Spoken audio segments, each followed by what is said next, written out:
Good afternoon, everybody, and welcome to Studio Day Heffrey. I am me, Jeff Cavanaugh. Welcome. Of course, this presentation, where I'm going to spend some time talking about how awesome CeeDee Lamb is brought to you by my friends at BetOnline, betonline.ag. Using that promo code BELIEVE, you can get a 50% sign-up bonus on your first deposit. You can bet on how good CeeDee Lamb is. Just don't bet on the Cowboys. They're getting a little iffy on us. But you can bet on any sport.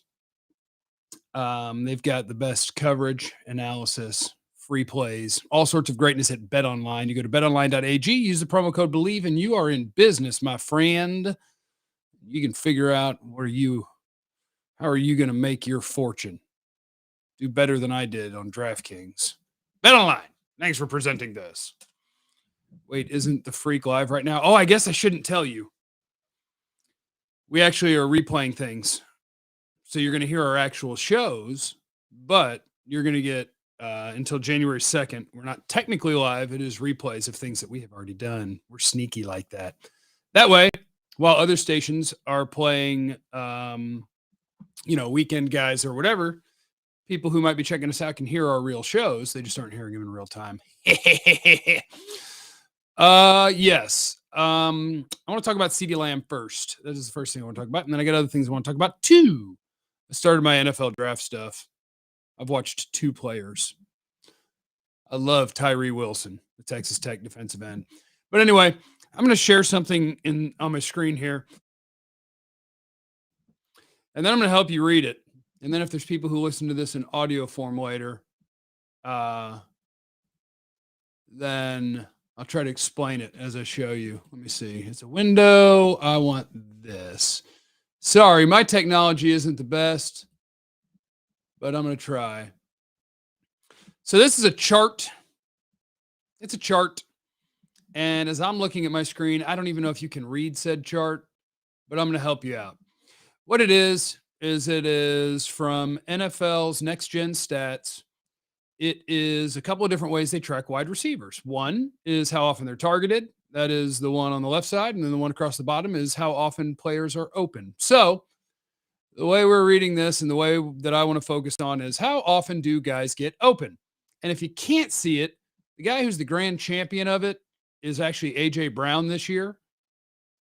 But the guys who get the most open in the NFL are A.J. Brown, Deontay Johnson, Tyler Lockett, Stephon Diggs, Devontae Adams, Justin Jefferson, Chris Olave, Garrett Wilson, CeeDee Lamb, Brandon Ayuk, blah, blah, blah, blah, blah, blah, blah, blah. CeeDee Lamb, one of the 10 best in the league at getting open. Now, being open, considering you're the only guy on the team and other teams are going to be focused on you a lot, is pretty damn impressive. Problem is, as you work your way across the chart, which again, I don't know if you can see, but the open score for non-CeeDee Lamb wide receivers, obviously 50, would be in the middle. And no Cowboy is over 50. So CeeDee Lamb, if you had to guess at what his number is, it's probably like an 80 out of 100. And then Noah Brown is down here at probably about a 40. And Michael Gallup is down here at probably about a 30. That is not good. That means that the Cowboys, as we've been talking about, have one good wide receiver. And Michael Gallup might be a big surprise to people, but we've been talking about it for a while where he just doesn't quite look the same. And he's never been a giant separator. He's always been a kind of a physical guy. He can win a ball on the sideline. He can make a tough catch on a slant. But the Cowboys, when they couldn't really run the ball in the second half, were still able to throw it okay against Jacksonville. And that's incredibly impressive considering that your offensive line is okay and your wide receiver core has one dude that gets open. That is CeeDee Lamb, wide receiver one. He hath arrived to be the only guy on the team that is a big-time threat in the receiving game and still be one of the 10 most open guys in football. That is pretty damn badass by the guy who is currently 8th in the NFL in receiving yards. Formula's in the super chat. Let's go. Party at Jeff's, in my opinion, the best option at cornerback is move 26 to outside cornerback and activate Alexander to play the slot. What say you? And Ecuador man wants to know the same thing. Jeff, who is your CB3 with Diggs and Bland?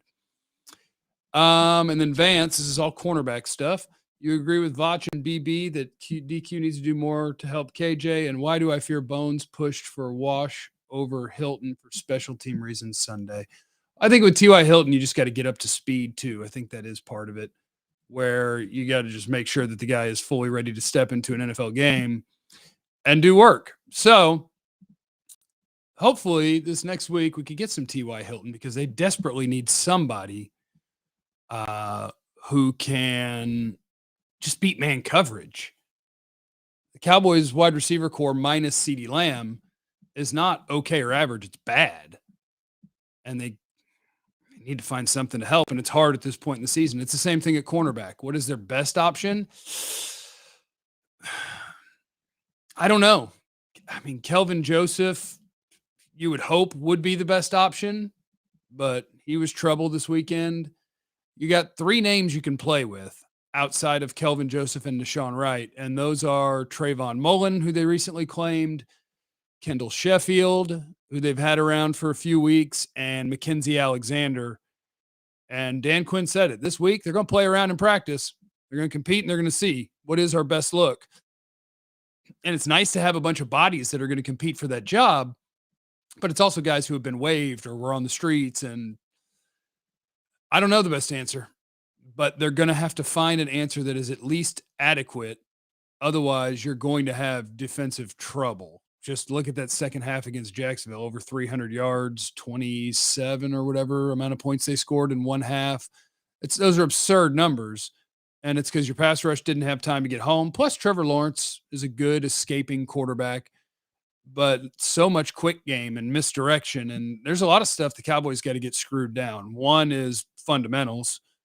If you're the edge guy, you have to keep that edge. You can't let every end around be a big play. You can't let every outside run win because you're trying to sneak inside to get a sack. They're in a bad way on defense at the moment just because of all of those different things coming together. And yeah, they need to find a way to help cornerback 2. Even the stop and go, I mean, that's Kelvin Joseph getting beat on a stop and go, as evidenced by the fact that he tried to reach out and grab him. He's in man. But you also started that snap in cover 2, and I believe it was Hooker. It was Hooker or Curse who started off as that deep half, but he got pulled up by some other route and wasn't helping deep. And so they're off formula. The boys have an MG problem. Right now, Michael Gallup, that contract is looking kind of iffy when you have a guy that was hurt and you still offered him the sort of money you did because they like him. The Cowboys will do that. If they like a guy, they'll sign him. And I like Michael Gallup. I'll take Michael Gallup on my team. And it may just be a thing where it's next year or he's still working his way in, but he is not able to separate right now at all. Did you hear the Kellen interview? The 3rd and 10 play, he knew CeeDee would be doubled, so he ran a play where CeeDee was decoy, picked for Noah Brown to get the first down instead of a play to get your best player open. Appreciate you, Dr. J, in the super chat. And that's okay. I mean, here's the thing about the Noah Brown play. You don't have to acknowledge it if you don't want to. It worked. It worked.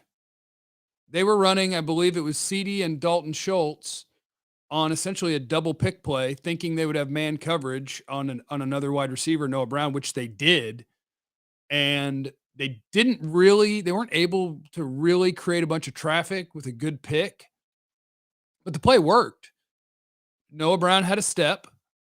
Dak had pressure coming right in front of him to his left and from the backside. So he's running to his left, has to make an off-platform throw, and he got it there. And the tough part is I saw that Noah today said he kind of didn't see it come out of Dak's hand because there was pressure here, and he's got to throw it like this. And that happens sometimes. And Noah said 10 times out of 10, I still have to make that catch. And he didn't. And that happens. The play worked. It's okay if sometimes you do something unexpected when you're trying to make a play. And that's what they did. And it worked until it didn't. Okay, what were some other questions that I had from people? Offensive line struggle and pass protection. I think the offensive line was okay. Tyler Smith is an up and down left tackle. The Terrence Steele injury really hurts because if you didn't have that, they were getting ready to play Tyler Smith at guard and Tyron at his normal spot at left tackle. I do think that Tyron played well at right tackle. He got beat a couple of times but not nearly as badly as the grade on that one website would tell you. Tyron played well. He did good position stuff in the running game. For the most part, he was rock solid in pass protection. I think Tyron's going to be good at right tackle. And I think they need to play him more and more and have Jason Peters just ready if somebody gets hurt. That's what I think they need to do on the offensive line. Why did they run a sideline fade on third down, not run something that had a higher chance of completing a pass? I agree with that. Stud McBeast on Twitch. I 100% agree with that. I don't know why they ran 4 verticals, and they were trying to protect, so they kept a tight end in who leaked out probably too late when the ball was already gone. Maybe that's all fine if that tight end releases earlier and you have a chance to dump it off to him, even if you can't get a first down, just to keep that, keep it going. Has Tyler hit a rookie wall? I don't think so. I think he's just, I think this has been fairly consistent where as a pass protector, Tyler Smith is going to, he gets beat outside some, he gets out of position and has to hold some. I really wish that Terrence Steele didn't get hurt so that Tyler Smith could be at guard where there's just a little less space around him and his ability to just physically dominate people shows up more. Austin is in the super chat. Coop was my favorite. It'd be nice to have him right now. No disrespect to CeeDee. He's wide receiver 1, but I miss having 2 wide receiver 1s. Also, I miss halfback screen plays. They disappeared from the playbook. TP needs that. The reason the screens have disappeared is because the Cowboys suck at them. And I don't like, I study the Cowboys and I study the college tape and I understand the game of football. But if you want the intricacies of a screen package and why the Cowboys don't work, I don't necessarily have that for you at the ready. I'm not that smart. It would take a deep dive and a bunch of reading. But the Cowboys are bad at screens. They're just bad at it. Other questions from the people. Why do they continue to run the 3 wide receiver bunch and Pollard handoff to the other side? I can see it, and I don't know defense. Because it should work. The Pollard plays, and yes, Davey, that was a good ball to Noah Brown on the 3rd and 10. Way to go, my people, for donating. Yeah, thank you. Somebody's got to pay for this damn Botox and the Peloton. I appreciate everybody that watches me. You guys are my friends. I love you. I love you. I love you. The reason that they run that play where they run 3 wide receivers out there is because what they're doing is they're seeing what's the defense going to do. Because when the defense puts 4 guys out there, which they do, they'll put 3 guys to kind of defend that bunch and they'll have a safety over the top most of the time. And when they do, they're going to hand it off to Pollard because take away 4, that means the defense has 7. You have 3 guys over there, which leaves 8 of your guys remaining, which means you get 6 blockers, Pollard and Dak against 7 defenders. And with 6 blockers, you technically have 1, 2, 3, 4, 5, 6. So you got 1 and then 1 in between. You technically have 8 gaps for 7 defenders. And either you can hand it to Pollard or Dak can pull it. And as long as everybody does their job, the numbers are in your favor. You've got a chance there. Just didn't do a good job of blocking it up all the time. Sometimes they did, sometimes they didn't. But it's just a math equation. It hurts. Bossman sucks. He has all the swag and potential. Maybe his confidence is shot. I do think corner is a big confidence thing. Even in college, he was a big grabber, really physical guy, and he kind of got away with it. But he may still be your best chance at being able to do this. We'll see. It's been a while since I've seen Trayvon Mullen or Mackenzie Alexander play. I don't know that I've really noticed Kendall Sheffield play NFL football. So they're going to throw bodies at it and hope that they can find a lineup that works. I'll give Garrett credit on one thing. The halfback slip screens. Cowboys aren't good at screens right now because it's always a wide receiver screen. Just my 2 cents. Yeah, but they haven't tried them a lot lately, but they've tried with Zeke and Pollard on the screens, and they can't block them up, or I don't know. They're bad at it. What about moving Mukwamu at outside corner? Maybe, if you get desperate. If you guys watch the channel very often, you know I'm terrified of the 6'4", 6'5" corner. I just think it's hard to have your feet right when you're that tall. It's just tough. Other questions from the people? What more do you need to see to confirm this team is currently constructed is not a Super Bowl contender? What do we need to fix that? Burn it all down or a few pieces? No, you don't need to burn it all down. The Cowboys are beat up and it's hurting them bad. They tried to add a good run-stopping defensive tackle, Jonathan Hankins, and he was helping them there, and he got hurt. your pass rush was awesome, and maybe your coverage was a part of that, but you've lost 2 of your 3 starting corners. Uh, the pass rush needs to come back to life, though. Dante Fowler, Tank Lawrence, guys like that need to have more wins because I think teams are going to look at what Jacksonville did. And it was a lot of quick game. It was a lot of misdirection. It was a lot of things that test your ability to just play fundamentally. And the Cowboys failed that test. And so people are going to do that. Why don't they run the wheel route to Pollard more than once or twice a game? Once he captures the edge, it's 8 to infinity yards. Garrett had a great draw. They run the wheel route to Pollard. You just had, was it Smoot, the defensive lineman who was chasing it? He got lucky. He played it well and he got lucky. He threw his hands up and hoped for the best and he got it. It was a good ball. It was a good route. Dude just made a play. And I think if you run it too many times, it doesn't surprise somebody. If you run out to the flat 3 or 4 times and then the 5th time you turn it up, you got a chance at a big play. If you do that consistently, then people are more aware of it. Vance, and thank you, Elmatic, in the super chat. I love you. Vance, no chance of Peters at left tackle and 73 at left guard. You know, some smart people are hating 66. And can this deal allow boss man to press all the time and function? I think you can allow any single DB to do anything you want and still function. I remember I was talking to Dave Campo out at the Star one day, and he told me about when they added Dion. I guess he was the DB coach at the time.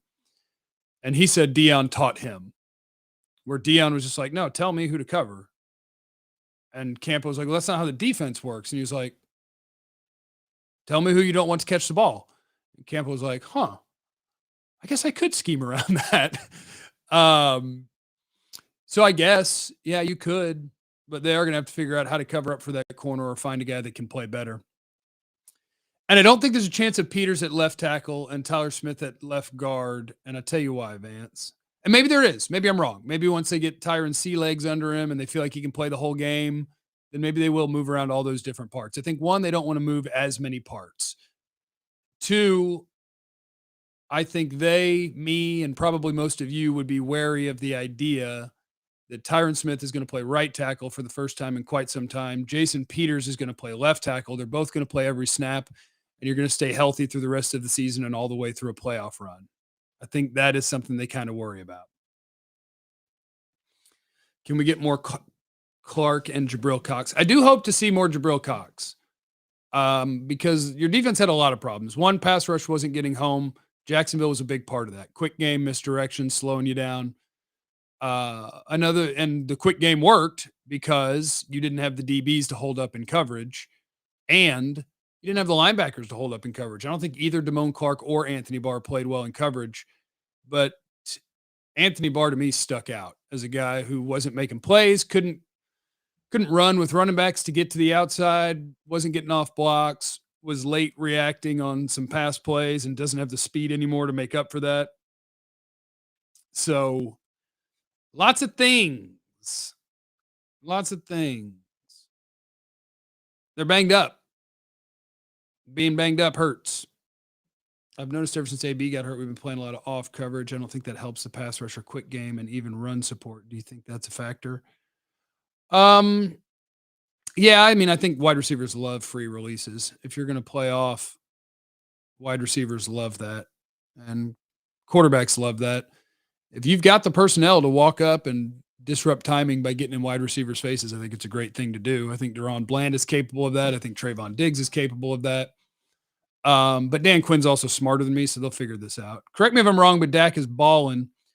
Mina Kimes put out some interesting stats that backed it up. The whole INT narrative is a little fraudulent. How many of those were on wide receivers dropping the balls, miscommunications? A bunch. I don't disagree that Dak is balling. I think Dak's behind an average offensive line with average to below average weapons, and he's still playing really good football, and a good number of the interceptions were tipped off people's hands. He absolutely has moments where he's being overly aggressive, but I'll take overly aggressive over conservative any day of the week. The first big play they had in the game against Jacksonville was he had his number 1 receiver and 1 DB down there on the left side of the field, and so he just threw it for CeeDee. Because if it's a wide receiver and a DB and the wide receiver is facing me as the ball's getting let go and the DB is not, my guy's going to get it. I can't view that as a risky play. That's a throw you got to make. And he made it, and CeeDee caught it, and it was good. How do you feel about this game without Hurts? I think the Cowboys should be favored, will be favored, but it damn sure ain't no pushover. Philadelphia's got a good team. And I know Philadelphia fans that before this year thought Gardner Minshew was their best quarterback. So I think they got a capable backup. They have a really good football team, and it'll be a good game. And hopefully the Cowboys are able to cover. Hopefully the Cowboys are able to pass rush. Hopefully the Cowboys linebackers are able to play at least decent. And hopefully Leighton Vander Esch, I don't think he'll play this week, but hopefully you're able to get him back at some point this season because he's been your best linebacker. And now he's out. So you're down your best linebacker, 2 of your 3 starting corners, your run-stopping D tackle. You're down some dudes. And on offense, I think you're just – the way they're playing offense is incredible, honestly. If you just go piece by piece through it, they're doing this with a good quarterback, a real number 1 receiver, decent tight ends, decent O-line, below average other receivers. Pollard's a weapon, and Zeke's a solid back. But I just don't think that personnel adds up to one of the best offenses in football. And yet, that's what they've been, which is really impressive. Oh, man, I've been going too long, haven't I? Probably got some stuff to do. I've started watching college tape. Tyree Wilson, Texas Tech defensive end. I don't think you're going to be able to pick him, but I've watched 2 players, and I just need you to know Tyree Wilson is good. All right. Thank you guys for hanging out with me. I love you, and I appreciate it. You're the best. Remember, you have no idea what anyone is going through, so be cool to everyone. I love you.